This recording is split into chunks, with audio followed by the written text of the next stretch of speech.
अस्सलाम वालेकुम रहमतुल्लाहि व बरकातहू।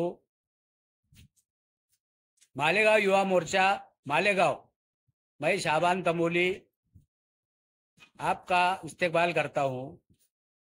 फिर से मालेगांव टारगेट पे आ चुका है। जमीन के मामले में मालेगांव संगमेश्वर शिवार के अंदर कट नंबर 114/1 में जमीन की अदला बदली करके स्टैंप वेंडर और उसके एक साथीदार ने टुकड़े गिरा के और वो जमीन कारपोरेशन में बांधकाम परमिशन नहीं लेते हुए और बिन स्थिति नहीं करते हुए वो जमीन को टुकड़ा करके बेच डाले। हालांकि सरकार ने टुकड़ा बंदी बंद की है, फिर भी इसमें 16 टुकड़े करके और 16 टुकड़े के 272 टुकड़े करके ये जमीन अदला बदली करके बेच डाले हैं। तो ये बात मालेगांव शहर की और संगमेश्वर पट्टी की महाराष्ट्र सरकार के विधान भवन में आमदार गोपीचंद पडळकर ने यह बात को उठाया है। तो ये आप ये वीडियो सुनो।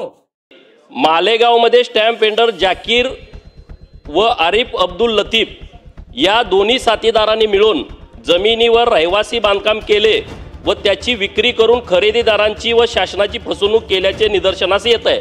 आणि ह्याला उत्तर असं दिलं की बाबांनो DDR साहेबांनी सांगितलं की हे काय खरं नाही। आता त्याच्या पुढे गेल्यानंतर तिसरा प्रश्न आमचा असा आहे की जवळपास 1600 बैलगोट्यांची नोंद आहे आणि या बैलगोट्यांना तुम्ही बांधकाम परवाना देण्याची आवश्यकता होती आणि उत्तरामध्ये दिलं की आम्ही बांधकाम परवाना कुठलाही दिलेला नाही। आणि म्हणून माझं माननीय मंत्री महोदयांच्याकडे स्पेसिफिक प्रश्न आहेत। जर DDR साहेबांनी आपल्याला चुकीची माहिती दिलेली आहे, कारण तुकडेबंदी कायदे असताना 16 तुकडे केलेले आहेत, DDR यांच्यावरती काय कारवाई करणार? नंबर 1, मालेगावचे उपविभागीय अधिकारी आहेत यांनी 16/3/2013 ला मौजे संगमेश्वर तालुका मालेगाव येथील गट नंबर अमुक अमुक ही वर्ग 2 ची जमीन त्यांनी एक केलेली आहे। आणि हा जो त्यांचा निर्णय आहे तो निर्णय अप्पर जिल्हाधिकारी यांनी दिनांक 14/2/2023 ला रद्द केला आहे। म्हणजे उपविभागीय अधिकाऱ्यांनी चुकीच्या पद्धतीने परवानगी दिली होती, वर्ग भोगवटदार 2 ची जमीन एक केली होती आणि अप्पर जिल्हाधिकाऱ्यांनी तिने रद्द केलेली आहे।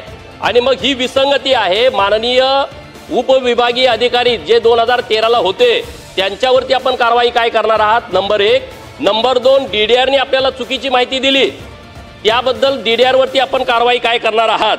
आणि मग तुम्ही जे दोघे जण आहेत ज्यांनी ही जमीन फसवून लोकांना दिलेली आहे त्यांच्यावरती आपण फौजदारी गुन्हे दाखल करणार आहात का? आणि ज्या जमिनीमध्ये जो ग्रीन बेल्ट होता, ग्रीन झोन होता, ज्याच्यामध्ये कुठलाही बांधकाम परवाना नाही, बांधकाम परवाना नसताना तुम्ही मान्य केलं की कुठलाही बांधकाम परवाना दिला नाही, तिथं अनाधिकृत बांधकाम केलेली आहेत, ती अनाधिकृत बांधकाम तात्काळ निर्गमित करण्याच्या सूचना आपण देणार आहात का? हे माझे स्पेसिफिक प्रश्न आहेत। अन्य अध्यक्ष महोदय, माननीय गोपीचंद पडळकर यांनी अत्यंत महत्त्वाचा प्रश्न या सभागृहात आणला आहे। खरं तर मौजे संगमेश्वर येथील गट नंबर 114/1 आणि मौजे गुगळगाव येथील गट नंबर 253 असा हा 2 गट आहे।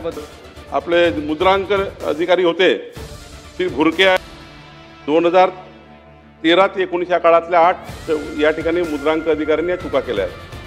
मी उपविभागीय अधिकारी AGOला निलंबित केला आहे, पण मला माननीय गोपीचंदजीला विनंती करायची आहे की या 7 दिवसामध्ये या 8 अधिकाऱ्यांनी कुठले कुठले दस्त कसे कसे त्या ठिकाणी चुकीचे नोंदवले आहे याची संपूर्ण विभागीय चौकशी करून, किंवा प्रायमरी, आता तर विभागीय चौकशीला वेळ लागतो 1.5 महिना 2 महिने, प्राथमिक चौकशी करून अधिवेशन संपण्यापूर्वी याबद्दलची जी पुढची कारवाई ती पूर्ण करू, ती सभागृहाला मी जाहीर करील।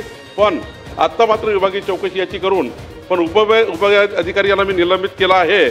आणि या पूर्ण प्रकरणात स्टॅम्प वेंडर जाकीर, आरिफ अब्दुल लतीफ या 2 लोकांनी या ठिकाणी मोठ्या प्रमाणावर हे जे गैरव्यवहार केले याच्यामध्ये साथ दिली आहे।